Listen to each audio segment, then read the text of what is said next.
Assalamualaikum warahmatullahi wabarakatuh. Perkenalkan, saya Nurbaitia dengan NIM 2208060047 dari kelas Farmasi 3B.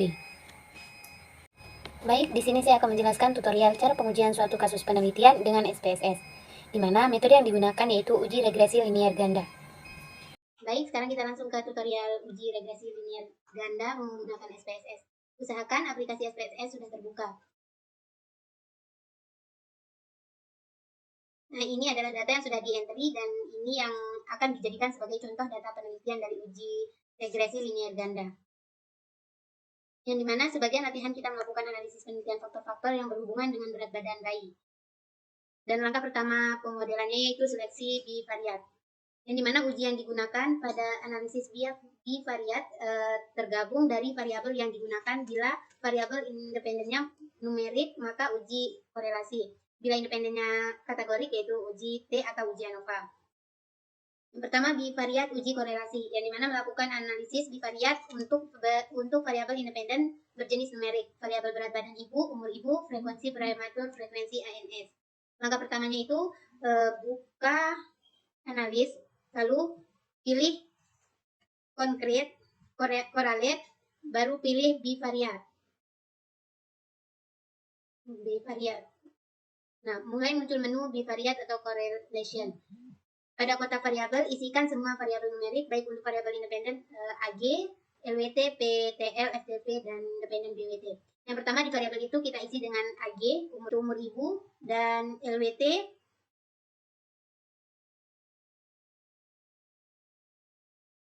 Setelah LWT baru PTL. Kemudian FTP, frekuensi pemeriksaan hamil pada plasma. Lalu dependen atau BWT atau berat badan bayi. Lalu klik OK. Dan ini adalah output yang akan dihasilkan seperti ini. Jadi di sini adalah hasil dari analisis bivariat dengan korelasi didapatkan nilai p-value untuk variabel umur T sama dengan 2 dia 19, berat badan 0,010, frekuensi ANC sama dengan 0,426, frekuensi prematur sama dengan 0,034. Dari hasil ini dapat kita simpulkan bahwa variabel umur atau variabel umur, berat badan, dan frekuensi prematur mempunyai p-value lebih kecil dari 0,25. Dengan demikian, ketiga variabel tersebut dapat dilanjutkan ke pedoman multivariat. Sedangkan untuk variabel frekuensi ANC mempunyai p-value lebih besar dari 0,25, yaitu 0,426, sehingga tidak bisa masuk ke multivariat. Namun demikian, oleh karena itu, secara substansi frekuensi ANC merupakan faktor yang sangat penting untuk mempengaruhi berat badan bayi. Maka variabel frekuensi ANC tetap diikutkan dalam analisis multivariat. Nah, sekarang ke bivariat UGT. Di bivariat UGT ini melakukan analisis bivariat untuk variabel independen berjenis kategorik, yaitu merokok dan riwayat hipertensi. Yang pertama merokok, yang dimana langkah pertamanya itu klik analis, kemudian pilih submenu compare means, lalu pilih independent sample t-test.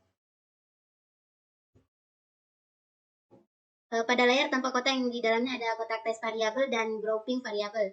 Nah, di tes variabel ini kita isi dengan variabel numeriknya, sedangkan pada grouping variabel untuk memasukkan variabel kategoriknya. Nah, di tes variabel ini kita taruh berat badan bayi atau BBT, dan di grouping variabelnya ini smoke atau kebiasaan merokok.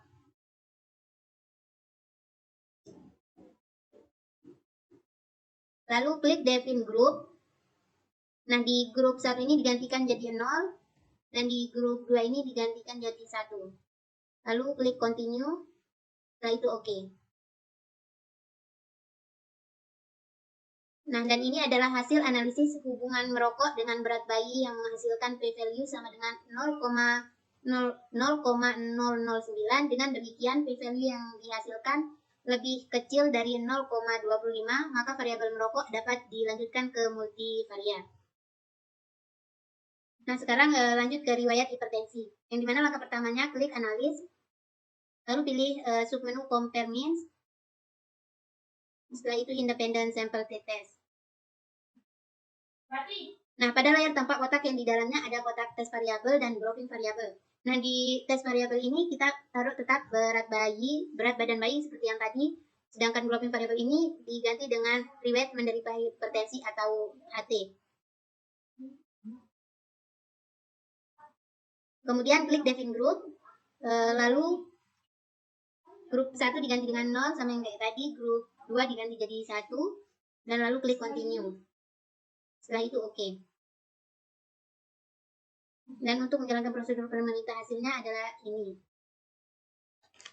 Nah, dari hasil analisis bivariat IGT antara variabel riwayat adanya hipertensi dengan berat bayi didapatkan p-value sama dengan 0,045. Berarti p-value-nya lebih kecil dari 0,25 sehingga variabel riwayat adanya hipertensi dapat lanjut ke analisis multivariat. Nah, lanjut ke langkah kedua yaitu pemodelan multivariat. Yang dimana pertama itu klik analis, baru kita pilih regression, lalu klik linear dan muncullah regresi linear. Nah, pada kotak dependen isikan variabel dependen atau dalam hal ini berarti DWT. Dalam kotak independen isikan variabel independen. Dalam hal ini AG, LWT, semua HT dan PT.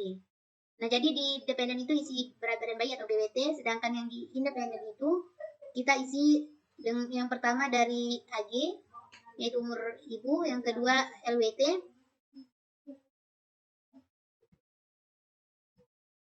setelah LWT baru smoke, kebiasaan merokok, lalu HT atau hipertensi, riwayat mengalami hipertensi,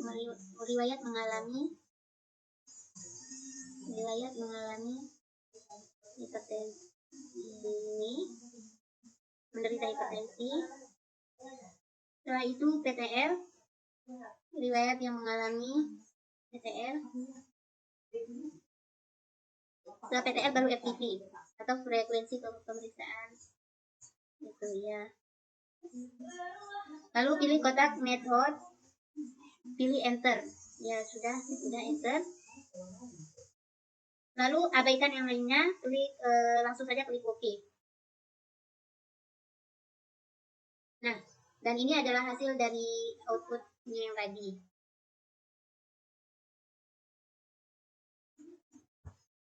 Dari kotak model summary didapatkan nilai R square sebesar 0,1666, artinya ke-6 variabel independen dapat menjelaskan variabel berat bayi sebesar 11,6%. Sedangkan sisanya dijelaskan oleh variabel lain. Dari hasil uji statistik atau lihat kotak ANOVA,